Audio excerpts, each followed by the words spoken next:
Taking precautions is top of mind around the state. In New Haven, students are getting set to return to the classroom, and city leaders are looking to keep kids, their families, and staff members safe. Channel 3 New Haven Bureau Chief Matt McFarland is live with the mobile newsroom in the Elm City with all those details. Matt, good evening.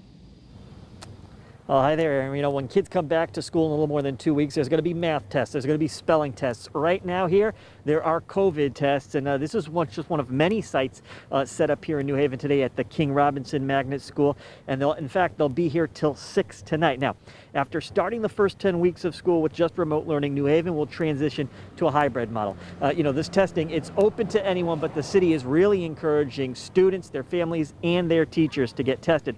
The idea is the testing will get those results, it'll put folks at ease and keep others safe before heading back into the classroom. Now, the testing is a project between the school district, New Haven's health department, and local community providers like Yale New Haven Hospital, Fairhaven Health, and the Cornell Scott Hill Health Center. Now, here's how it works.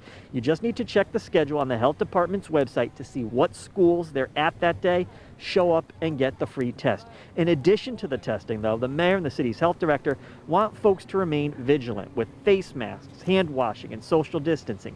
That's because the Elm City is seeing an uptick in COVID cases, with more than 80 over the past 2 weeks, as compared to roughly 20 the 2 weeks prior. And they say this testing is just one additional step in the all-inclusive plan to safely reopen schools.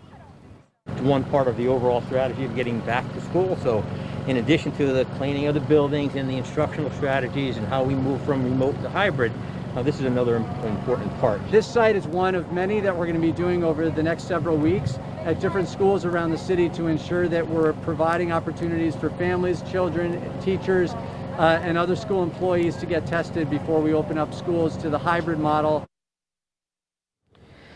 And classes here in New Haven start on November 9th. Again, holding COVID testing at a number of schools around the city. They'll be moving around to different locations each day. To find those locations, you can check the health department website. And we've got a link on the Channel 3 app. We're live with the mobile newsroom in New Haven. Matt McFarland, Channel 3 Eyewitness News.